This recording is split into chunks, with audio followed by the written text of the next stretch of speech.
right. Some very interesting news for everybody out there in episode 113 of the Basement Tapes. Sometimes real life interferes with your best laid plans, as they say.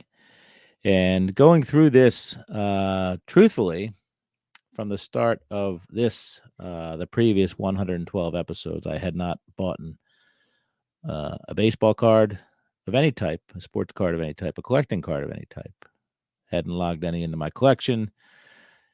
Kind of been out of it, uh, working on work and dealing with other things, including the fabulous production of this program here. So today I made the mistake of going to the card store, and my goal was to go in there with my binder and grab some 1967 tops. We'll talk about 1967 tops further on down the road. But I walked out with 30 1967 tops, Carl Yastrzemski Cooperstown Collection starting lineup doll, somewhere over there.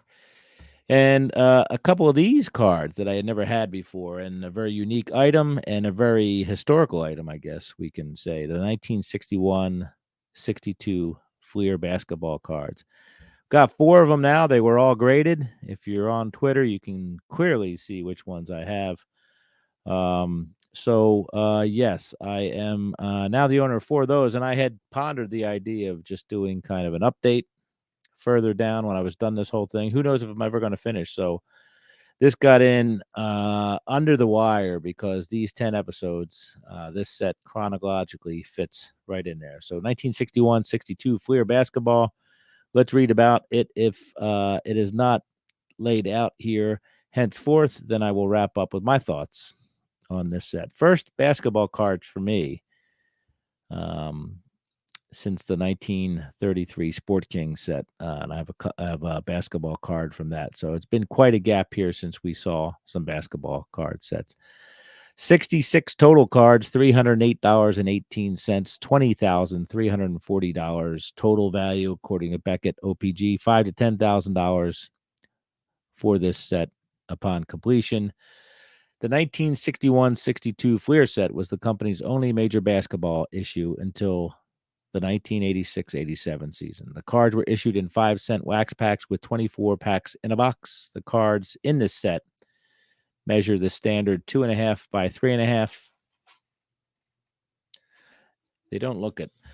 Cards numbered 45 to 66 are action shots designated IA of players elsewhere in the set. Both the regular cards and the IA cards are numbered alphabetically within that particular subset. No known scarcities exist, although the set is quite popular since it contains the first mainstream basketball cards of many of the game's all-time greats, including Elgin Baylor, Wilt Chamberlain, Oscar Robertson, and Jerry West. Most cards are frequently found with centering problems. 19 rookie cards in there, says Beckett. We'll get to that in a minute with the TCDB, but I find it fascinating that the 61-62 Fleer set was followed by the 86-87 set for Fleer. So 2 historical sets back to back. A little bit of a gap there, but it was worth waiting for. I think we can all agree. So let's head over to, let's find out perceived value of these cards per Beckett. Top 3. I'm sure there's a Wilt. I'm sure there is a Russell as well that are pretty darn valuable. So the Wilt Chamberlain rookie card is the biggins. Then there's the Oscar Robertson rookie card, the Jerry West rookie card, number 3. Wilt Chamberlain in action. Also a 4-figure card. Elgin Baylor rookie card, Bill Russell, and the Bill Russell in action. So there's a lot of fun cards in there, historically significant for the basketball people and sports history in general. Let's go over to TCDB, shall we? 66 cards, teams represented here. Nothing like what's going on today. Boston Celtics, Chicago Packers, Cincinnati Royals, Detroit Pistons, Los Angeles Lakers, New York Knicks, Philadelphia Warriors, St. Louis Hawks, and the Syracuse Nationals. Hall of Famers in here, 46 of them. Al Attles, Paul Arizin, Elgin Baylor, Walt Bellamy, Carl Braun, Wilt Chamberlain, Larry Costello, Bob Cousy, Wayne Embry, Tom Gola, LaSalle's own Tom Gola, Hal Greer, Rich Gurin, Cliff Hagan, Tommy Heinsohn, Bailey Howell, Casey Jones, Sam Jones, Bob Leonard, Clyde Lavalette, Bob Pettit, Frank Ramsey, Oscar Robertson, Guy Rogers, Bill Russell, Dolph Shays, Jack Twyman, Jerry West, Lenny Wilkins, Paul Arizin again. Another Paul Arizin. Okay, that's the inaction shots. So, and then we repeat ourselves after that, folks, with the inaction cards.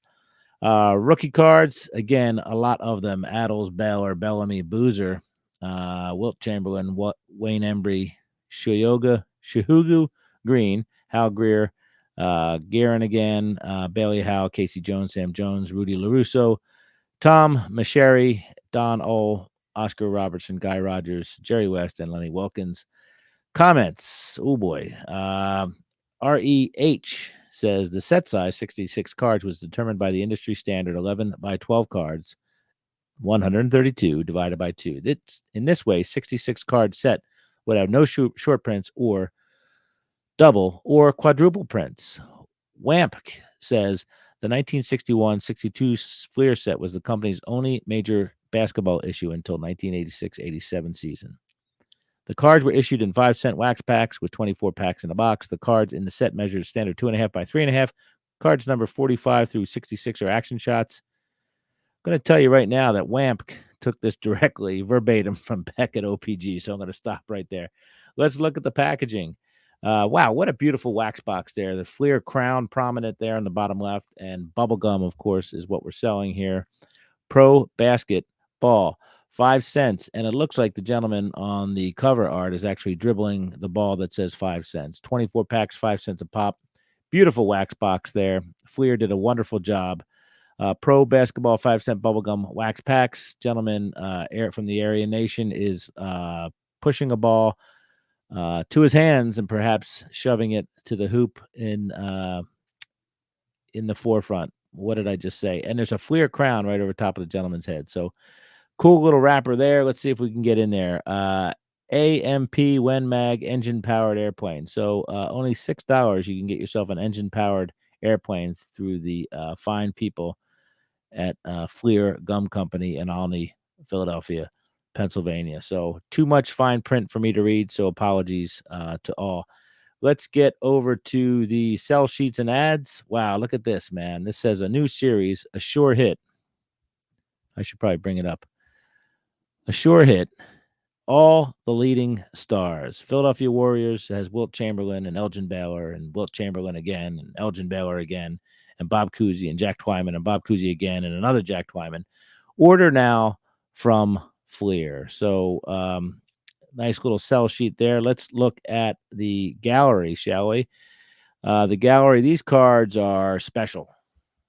No doubt about it. They look smaller than they are due to the square picture, but it's black and white photography embellished with some colors as well. Not really thematic to the teams or color matching to the teams, but certainly pretty cards.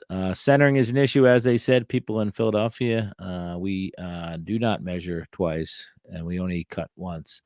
Backs of the cards have black and blue lettering on them, or black and blue ink on them, mostly black lettering. Truly beautiful cards. We start out with a couple A's there, Adles and Arizin, and then move on to the B's with Baylor and Bellamy and Bockhorn, and Boozer. Bob Boozer's in there. Carl Braun, all that stuff. Let's get to Wilt Chamberlain, who is one of the greatest athletes to ever grace our planet here. Where is old Wilt Chamberlain? I guess I need to learn my alphabet because I went to the W's. Back to page 1. My apologies. Let's look at Wilt. There's Wilt's rookie card. Philadelphia Warriors. There's a Native American dribbling a football in gym shorts, or I'm sorry, dribbling a basketball in gym shorts. Wilt Chamberlain, number 13. Wilt Chamberlain graduated Overbrook High School in 1955. My mother, that was my mother's favorite athlete when she was young. She graduated in 1955 with the fabulously well-spoken and articulate Lee Elia. In fact, I have a yearbook over here with Lee Elia's autograph to my mom. So anyway, don't know what that has to do with that. But Wilt Chamberlain, center, Philadelphia Phillies, height 7'1" and 1/16 inch, hometown Philadelphia, PA, weight 250, age 25, college, Kansas. The greatest scorer in the NBA, the only player to go over 3,000 points in one season, the record holder for field goal percentage, and the most titanic rebounder in the history of the hardwood. The Big Dipper completely rewrote the record book last season, setting 10 NBA marks. They were most points scored, 3,033, highest average score per game, 38.3, most field goals attempted, 2,479, most field goals scored, 1,251, highest field goal percentage, .505, most free throws attempted, 1,054. Most rebounds, 2,149. Highest rebounding average, 27.2. That's per game, folks. Most minutes played, 3,733. Most games scoring 50 or more points with 8. So his 1960 to 61 record has games, field goals, free throws, points, average, career record also below there. Wilt Chamberlain would go on to even bigger things. I believe he averaged 50 points a game one season. Perhaps that's just me remembering that a certain way. But Bob Cousy card looks spectacular as well. So these are in alphabetical order and numerical following the alphabet. Thank you, Fleer, again, making things simple for us until it gets to the in-action shots further in the set. So let's go to one of those, if you don't mind. Tom Gola, he's also from Philadelphia. So let's talk about him. No, I won't torture you folks.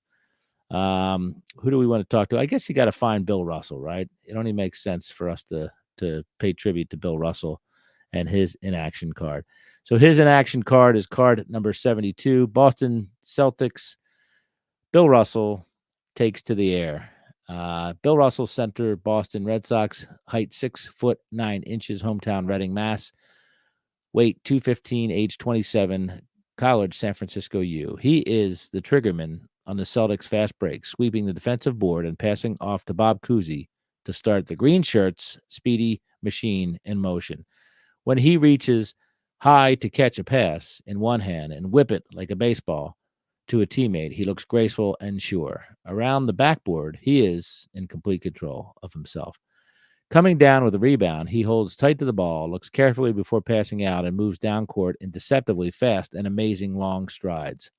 Here, he takes to the air to score against Philadelphia. Copyright Frank H. Fleer Corp., printed in USA. So, wonderful cards here, wonderfully historical set. I have no notion of thinking I'll ever complete this set due to the heavyweights that exist in there, but I do have my first 4, so who knows what's going to happen from here. 1961-62 Fleer basketball set.